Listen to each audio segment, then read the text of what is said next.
Okay, welcome everyone to this course on Introduction to Graph Theory.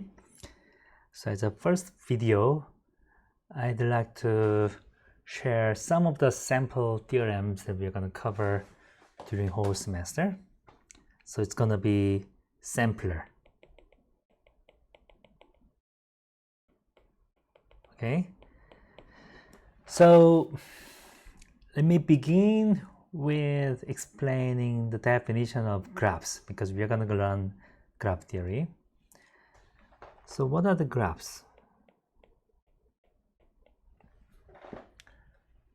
Okay, so we can typically think of something like subway maps, where you have a vertices, which is represented by a set of points, and edges, which are this drawing, these are lines connecting two dots, but it could be a curve, for instance, something like this. So those are called edges, and these are called vertices. And what we care is not about its geometric figure, but only the relations between vertices and edges. Which two vertices are joined by an edge, which two are not, or which two edges shares a vertex or not. So in order to make a correct mathematical definitions, we define it as a pair of vertex set and edge set. So V is a set of vertices and E is a set of edges. So typically we write G as a pair of vertex set and edge set.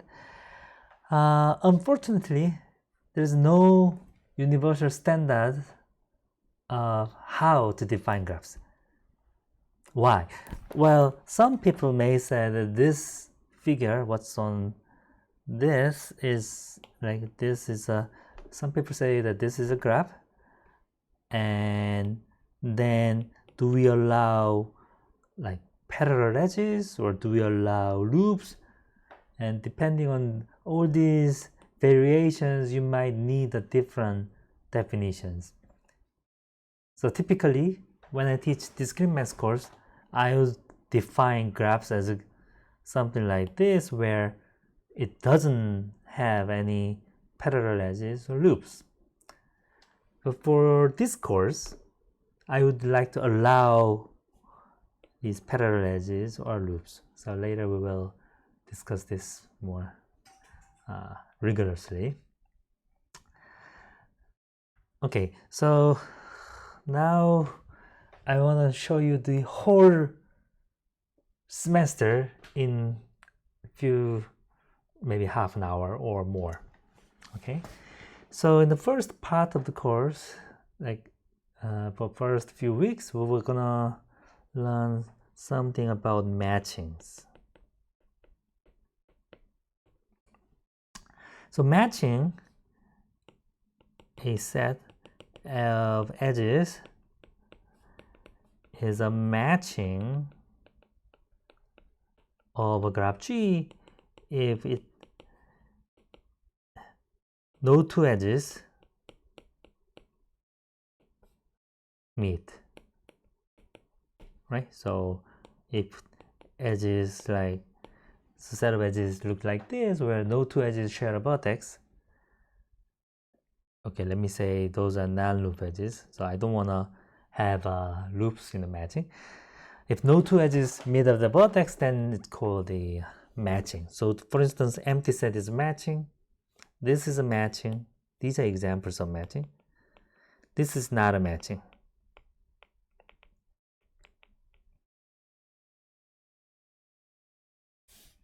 Now the famous theorem in matching theory is this Hol's theorem on matchings in a bipartite graph.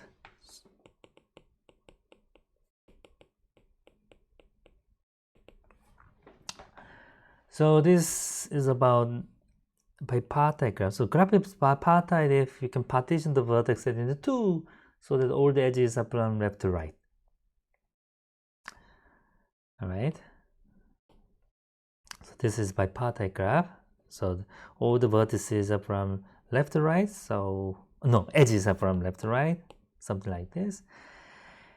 And the question is, when, so let's say left hand side is x, right hand side is y. So when do we have a matching covering x? That's the question that Hall's theorem is trying to answer, right? So we want to, for instance, x could be a set of let's say, set of boys, and y could be a set of girls, and you have an edge if they don't mind sitting together. And let's say you want to find a pair of boy and girls to form groups, and Hall's theorem is about the situations when you can cover all members of X by a matching, right? So when can you have a matching like this?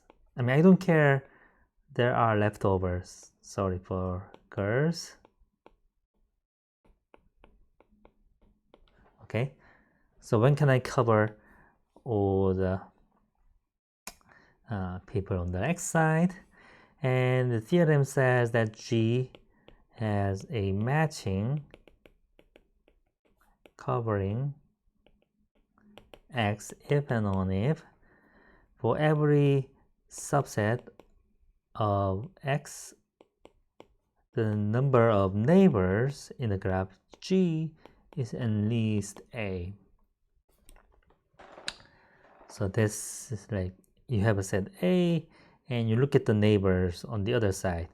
Obviously, if you have less than A many, I mean, if you have people here which are less than the number of people here, then you're not going to have any matching. So for instance, you have 3 people on this side, and if their neighbors are only 2 people, then there's no way to find the matching satisfying all 3 people, because you basically don't have enough people on the right hand side. So that's one of the basic theorem on matchings, and some of you may have heard it from discrete math course or from high school. And now the next 2 question is, what happens if graph is non-bipartite, right? General.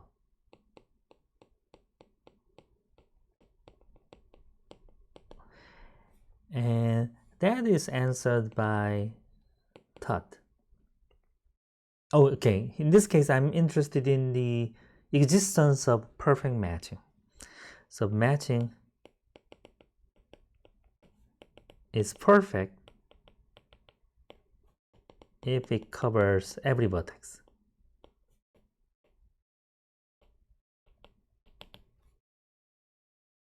Okay. Now, Tutt's theorem says that graph G has a perfect matching if and only if for every set of vertices, the number of odd components. So this is the number of odd components after deleting X from G is less than or equal to size of X. All right. So what that means is, no matter how I delete X, I cannot have too many components with odd number of vertices. What are the components? Components are the connected pieces of subgraphs, the maximal connected subgraphs. So these are edges. Between component, there's no edges, but inside the component, it's connected. And the thing is, if you have too many odd components and you have and if, let's say you have a perfect matching, then odd component cannot have a matching inside. I mean, cannot have perfect matching inside because it has odd number of members. So some members should be attached to, paired with people in X. If you have a matching. If you have a perfect matching, some member of odd component should be joined with some member of X. There's no edges from odd components to even component. And therefore, if you have too many other components, the number of vertices in X is not enough, which means that there's no perfect matching. So that's the easy direction of the touch theorem. And what we're going to learn is the difficult direction. Right? If you don't have such an X, so if for every X, number of other component is small, then graph must have perfect matching. So that's touch theorem. Okay. Now, what's next? And then we will learn the Edmonds algorithm.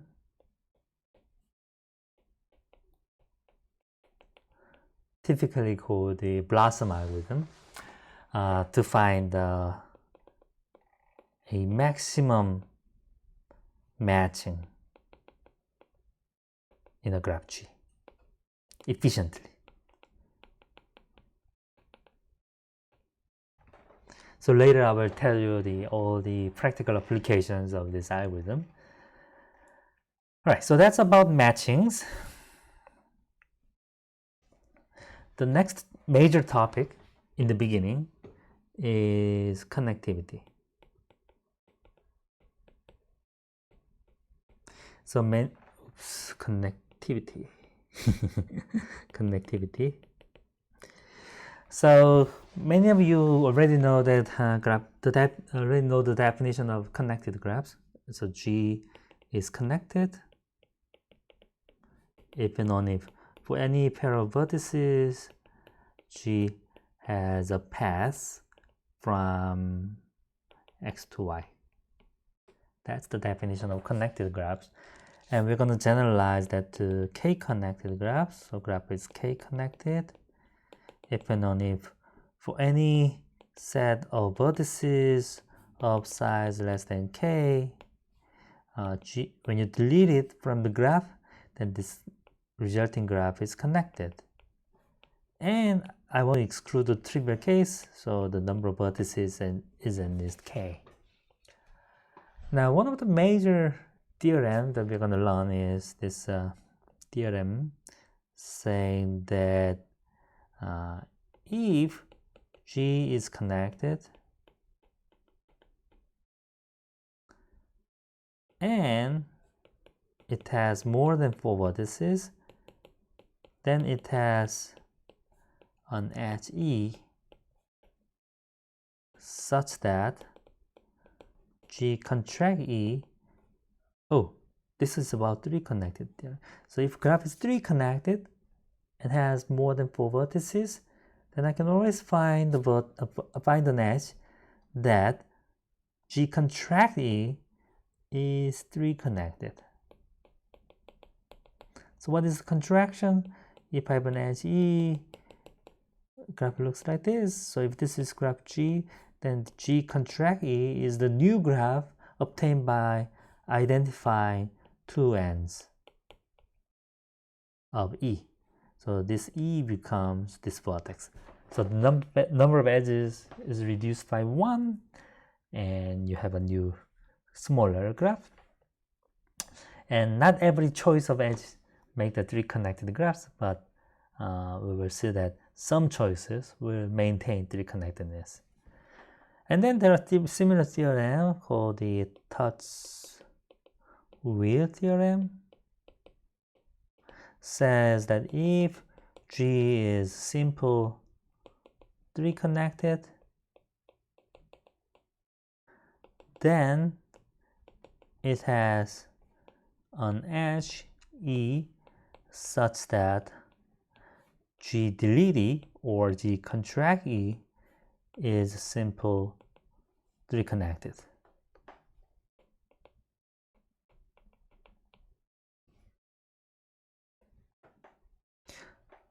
Well, in this form, it's not a theorem, so I should say unless.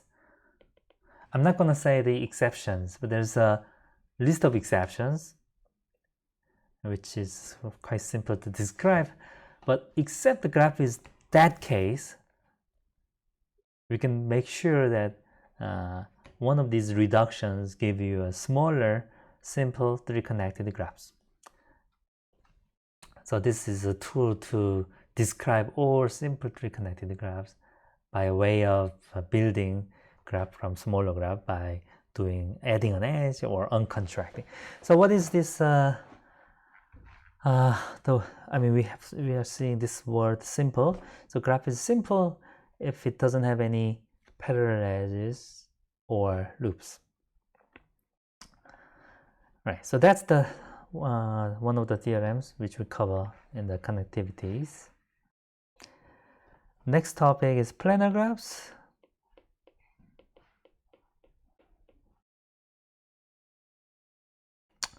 Well, there are many interesting properties of planar graphs. The major theorem that we're going to cover is this Kuratowski's theorem, saying that graph G is a planar, so you can draw on the plane without edge crossings if and only if it has no subgraph isomorphic to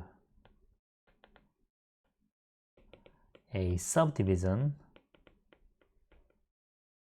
of K3, or a subdivision of K5. So this is K5, so it's 5 vertex graph, and K3 is a 6 vertex graph. These are two canonical graphs which are non-planar and minimal.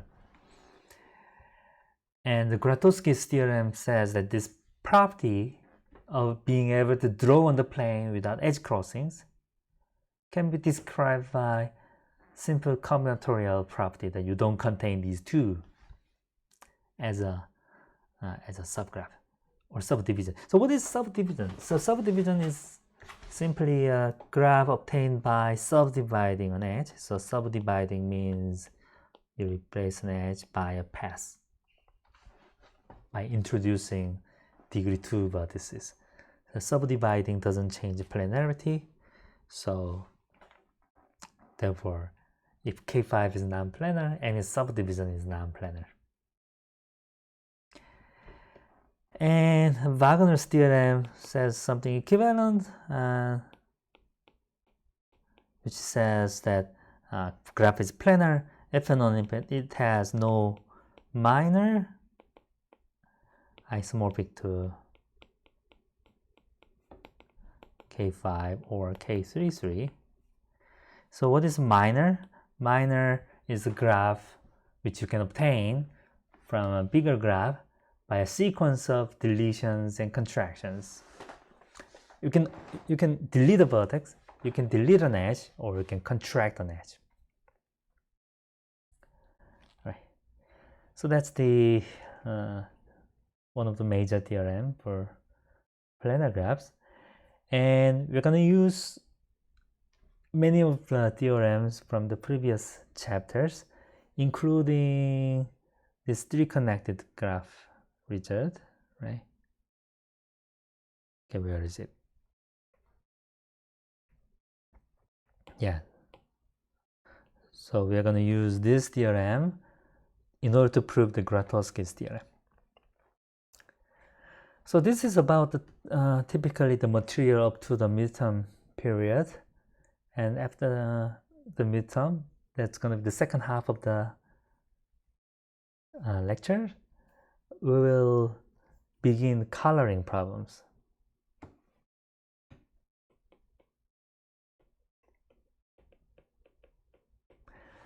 So the coloring is one of the major motivations to study graphs. You may know that there's a really famous problems in graph theory, which is called the four-color problems. This was proposed in 1852 which says that any map on the plane can be 4 colored so that adjacent countries have distinct colors. I mean, by 4 colored, I mean you can use 4 colors, up to 4 colors, to color the countries so that adjacent countries get distinct colors. And that has been a conjecture for like more than 100 years, 120 years, and was solved in 1970s by people in Urbana-Champaign, and they used the supercomputer at the time. So there was a controversy whether we should accept it as a proof, because no mathematicians would be able to read the complete proof because the amount of the proof is huge. So I will tell you more stories about four-color conjecture or problems later. So let me give you some samples of theorems that we're going to cover. So let me write the chi of G as this is chromatic number of a graph G, which is the minimum integer k such that you can color vertices by one of the k colors in such a way that adjacent vertices get distinct colors. So that's the chromatic number. Now let me say the delta of G as the maximum degree. So this of G, which means it's maximum number, maximum of all degrees of vertices. So the degree of vertex is the number of edges incident with it. And now you look at all the vertices and compute the degrees of each vertex and take a maximum. That's delta. And then it's easy to prove that chi of G is at most delta G plus 1. We will see that. And you may have seen it in the discrete math course. Here's a theorem due to Brooks. Chi of G is at most delta unless blah blah blah.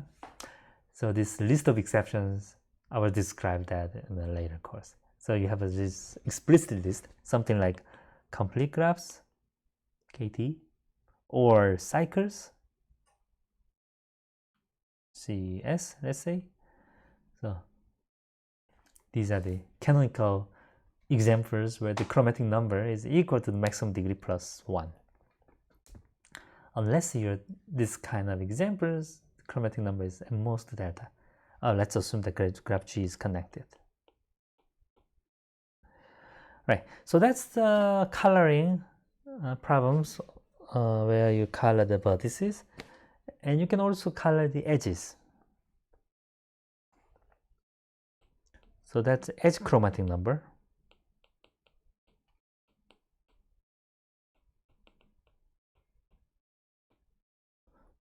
Typically, we write chi prime. And when you have a graph, you may have a situation where maximum degree is arbitrarily large, but the chromatic number is extremely small. For instance, you might have a planar graphs which you can draw on the plane without edge crossings, and they can have an arbitrary high vertex degree, and yet four-color theorem says that chromatic number is at most 4. But in the edge coloring, this is different, because when you have a vertex of high degree, all those edges should have distinct colors because they share a vertex, they meet, right? So in the edge coloring, if two edges share a vertex, they should get distinct colors.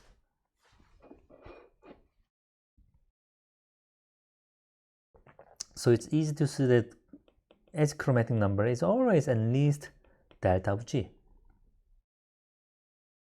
right? Because you have a vertex of degree delta, and then you definitely need delta colors. Now, what surprisingly, Beijing proved the following. If graph is simple, then edge chromatic number is at most maximum degree plus 1. So you only need extra 1 colors in order to color the edges of the graph so that the adjacent edges get distinct colors. So we're going to have a proof of that. And then list coloring. This is variation of the vertex coloring, right? So for instance, you might have a list of colors of each vertex.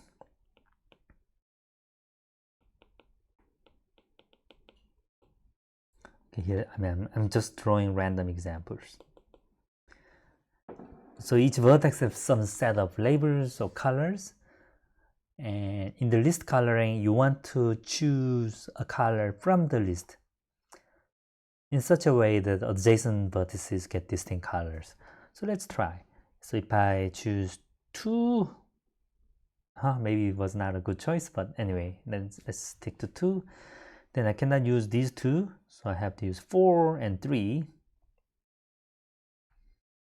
Then I cannot use this 4 because these 2 vertices are adjacent, so I have to choose 1.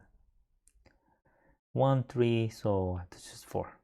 Okay, so in this particular list assignment, I have a coloring. And Carlston Thomason proved in 1994 says that every planar graph is 5 choosable. So what does 5 choosable means? 5 choosable means that if every vertex has a list of 5 colors, you can always color it properly. So this is surprising. So we know that every planar graph is 4 colorable, which means you can color the vertices by 4 colors. If you have one more choice, like 5 colors for every vertex, then not only you can color by 5 colors, but you can also color for any list of colors, right? As long as each vertex has at least 5 choices. So that is the Thomason's theorem. So we will see the proof of that. All right, and then perfect graphs. So graph is perfect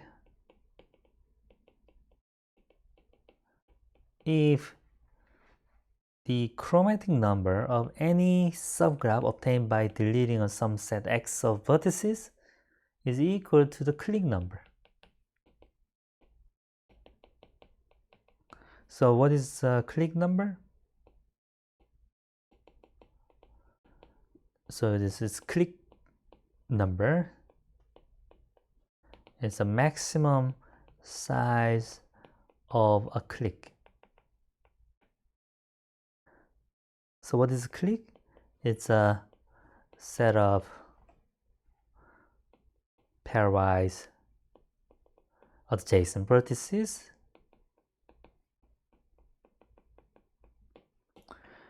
So if we have a clique, so clique induces complete graphs. Like if we have a clique of size 5, then all these 5 vertices should get distinct colors, right? So all these 5 vertices get distinct colors. Therefore, you need at least 5 colors to color. So obviously the chromatic number is at least clique number because of that. Now the perfect graphs are graphs where you can always achieve the equality. So not every graph is perfect. And here's the examples which are not perfect. For instance, C5. That's one example where chromatic number is 3 because it's odd cycle. You cannot color by two colors, and cleaning number is 2 because you don't have triangles. So this is not perfect. And there's a very strong theorem due to Kuratowski, Seymour, Thomas. Oh, I should write Robertson, which says that graph is perfect if and only if it has no induced subgraph isomorphic to cycles of length 3, no, cycle length 5, 7, 9, etc., or their complement. So by complement, I mean you flip the edges. So what used to be edges become non-edges, non-edges become edges. Actually, these two are isomorphic, so I don't have to say C5 complement. And what is induced subgraph? Induced subgraph is a graph you can obtain by deleting vertices. Right. So this is very strong characterization, and it also says that if graph is perfect, then its complement is perfect. And this has been a so this is called the strong perfect. This was called the strong perfect graph conjecture.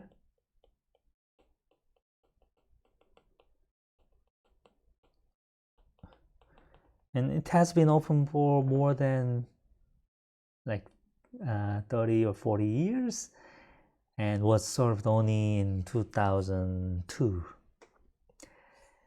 And before that, there was a weak perfect graph conjecture, and this was proved by Lovas in 1970s. So the weak conjecture, or Lovas's theorem, is that G is perfect if and only if its complement is perfect. Oh, in this section, in this chapter, I'm assuming that every graph is simple. I don't care about loops or parallel edges, because for vertex coloring, loops doesn't matter and parallel edges doesn't matter. Right. So for instance, one of the canonical example for perfect graphs is bipartite graphs. So the chromatic number is 2, cleaning number is 2. This means that complement of bipartite graph is perfect, which is non-trivial probably, but you can still prove it. All right, so that's about the coloring. Then we will talk about Noyer's error flows.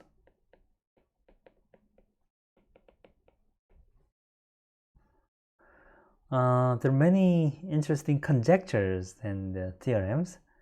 I can tell you some of the theorems. So here's a Seymour's 6-flow theorem, which we will prove later. So which says, so suppose G has no edges, E such that G delete E is disconnected. Okay. Now,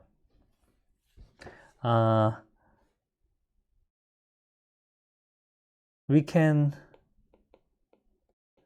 give, okay, so let me say there is an orientation. Oh, okay, let me just orient every edge. Okay, so it's not an existence. Okay, let us orient every edge in some direction. So what used to be undirected graph now become directed graph, right? Whatever direction is fine. Okay.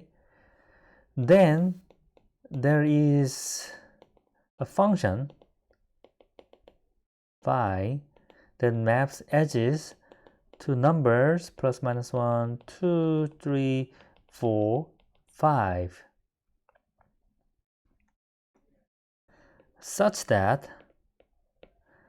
for every vertex v, the sum of incoming edges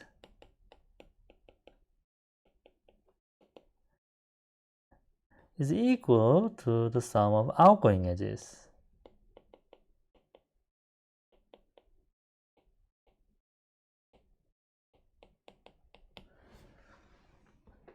So that's why it's a flow. It's called flow because amount of incoming values is equal to the amount of outgoing values.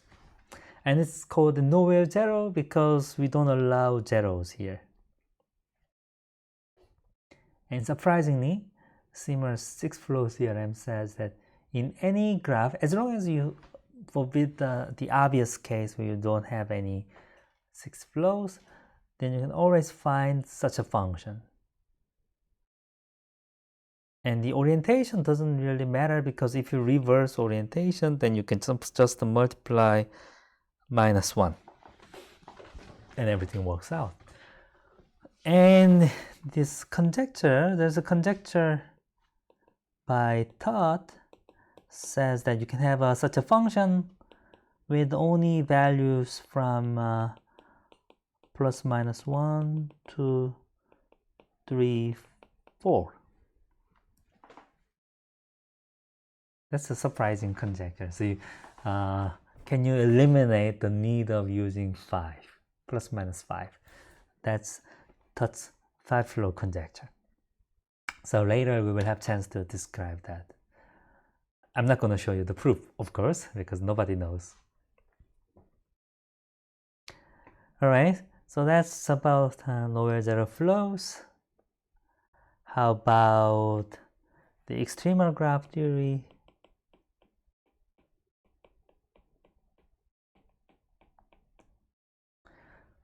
So extremal graph theory concerns the maximum number of edges or minimum number of edges while graphs satisfy certain properties. So one of the elementary and probably well-known theorem is Mantel's theorem, which says that if G has no triangle, then the number of edges is small. Can you guess the case? When is it? When can you achieve some equality? I may need something like this, but anyway, the equality can be achieved by having balanced bipartite graphs. So you make a bipartite graph where both sides have almost equal size. So if number of vertices, so n is the number of vertices. So when I write sharp, that's number of, okay?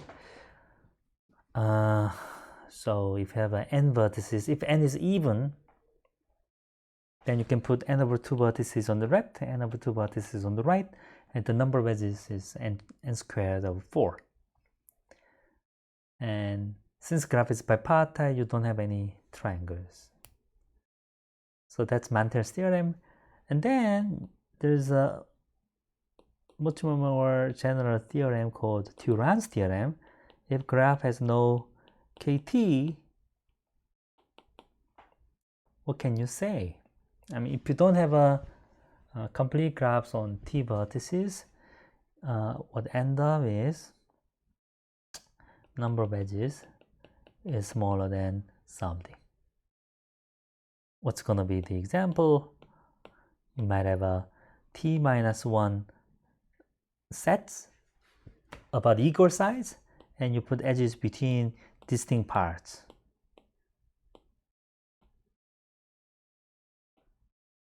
And the number of edges in this graph is maximum possible among all n vertex graphs with no kt.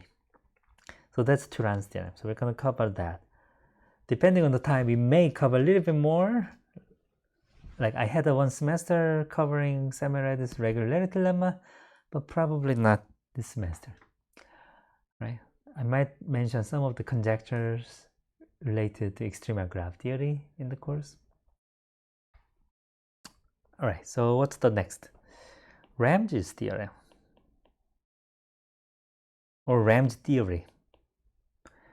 So Ramsey theory tried to find an order in a disorder. What does that mean? It doesn't mean anything to you. But anyway, here's an example.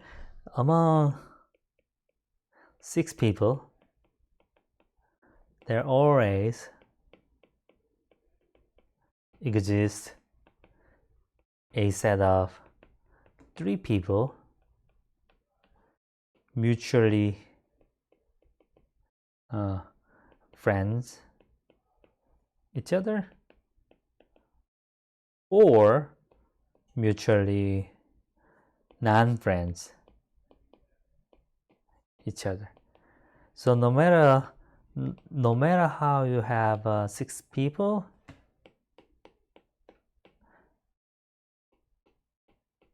I can always find 3 people which are pairwise adjacent, so friends, or pairwise non-adjacent, non-friends. So in this graph, for instance, I can find the 3 people, I can find the 3 people which are pairwise non-adjacent. But if I replace that, if I add one more edge to block such a case, okay, let's try to block it. Oh, but then I have this triangle, right? So these 3 people are pairwise friends. So this is what's called the Ramsey, the first basic case of Ramsey number. So R33 is 6. This means that in any 6 vertex graph, you either have K3 or complement of K3. And 6 is the minimum possible number that has this property. And we will see the proof of the Ramsey. So Ramsey's theorem says that whenever graph is big enough, then you can find KT or a complement of KS. And that's what we're going to do in the Ramsey's theory. And then last part of the course is graph minors. But this is more like a survey there.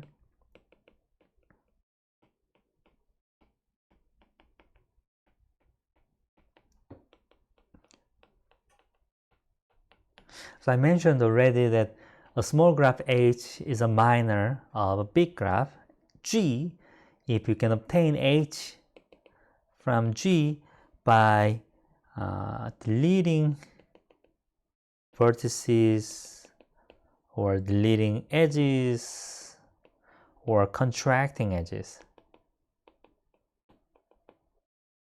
Then we say H is a minor of G. Now, remember we've seen the Kuratowski's theorem, which we will of course prove later.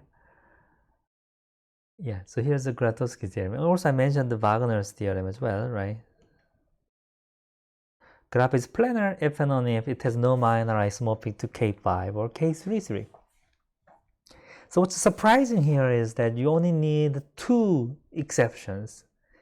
If you do not contain 2 particular graphs as a minor, then graph is planar. So why is it the case? Why we don't need infinitely many graphs? For instance, instead of minors, if you talk about subgraphs, then you may know that a graph is a forest if and only if it doesn't contain cycles. But cycles, you have to forbid all cycles, cycles of all distinct lengths, right? So cycles of length 1, length 2, length 3, length 4. These are all distinct graphs which you need to forbid, right? So if I write this characterization of forest in terms of forbidding cycles, in terms of forbidding something as a subgraph, I need infinitely many graphs. So that's when we call it's not the subgraph relation is not well quasi-ordered. Surprisingly, for minors, you never need infinitely many abstractions. You never need infinitely many graphs to characterize certain graph property, which is closed undertaking minors. So this fact that you only need finitely many graphs to describe planar graphs in terms of minor is not a coincidence. It's a consequence of the bigger theorem called the Robertson-Simmers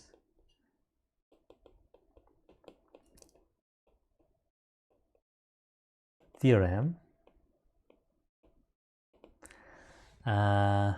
which says that for any graph property closed under taking minors, there exists a finite. So this is important. You only need a finitely many graphs. Finite list of graphs G1, G2, GL, so that G has the property if and only if a graph G has a property if and only if G has no minor isomorphic to any graph Gi. Okay, so the property of being planar is closed undertaking minors. If you have a planar graph, when you delete an edge, graph stays planar. If you have a planar graph and you take an edge and contract, right? You can think of the rubber band. You can contract and still graph is planar.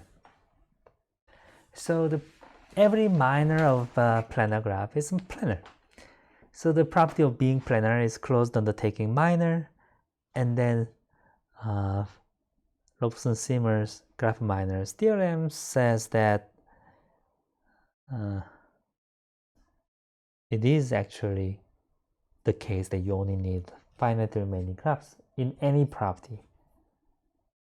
Okay, so that's the graph minors theorem or Robertson-Simmers theorem.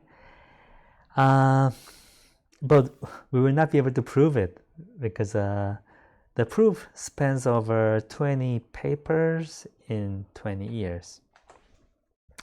But we will discuss some of the basic properties of well quasi-ordering and other things. So, for instance, we will prove the Kuratowski's theorem. If T1, T2, T3 are the infinite sequence of trees, then there exists I and J such that a subdivision of Ti is a subgraph. Okay, let me say isomorphic to a subgraph of Tj. So whenever you have an infinite sequence of trees, you can always find a pair of trees so that I can subdivide some edges in a Ti to be embedded as a subgraph of Tj. So this is called Kuratowski's theorem, and it is one of the major tools to prove the Robertson-Simmers graph minors theorem. And we will talk about Kuratowski's theorem. Right. And then there's something called Higmann's lemma. In order to prove Kuratowski's theorem, we will need the Higmann's lemma. Let me just mention the name, not describing the lemma, because I didn't even tell you what the word quasi-ordering is. So that's basically the whole semester. And depending on the time, in some previous years, I thought I spent last week on covering Matroid. So I'm not sure whether we will be able to cover Matroid in this semester. So Matroid will, depending on the schedule, we may or may not cover Matroid. So this is some set system with a certain list of axioms like topologies, but which captures a lot of nice properties of graphs and linear algebra. So this was initially introduced by American mathematician Whitney in 1930s, and now it has been used in many places in combinatorial optimizations, graph theory, and other places. Some of the theorems on graphs can be generalized to Matroid, and some of the graph theoretical theorems can be proved by using Matroid theory. So that's that's an interesting topic. I sometimes cover Matroid theory as a whole one semester course. All right, so that's basically the whole samples of theorems. Right.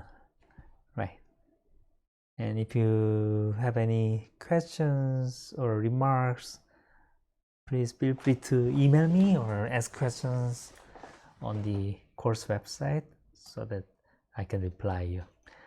And please read the syllabus carefully and follow all the instructions for the homeworks and the references and textbooks. Okay. All right. Thank you for watching.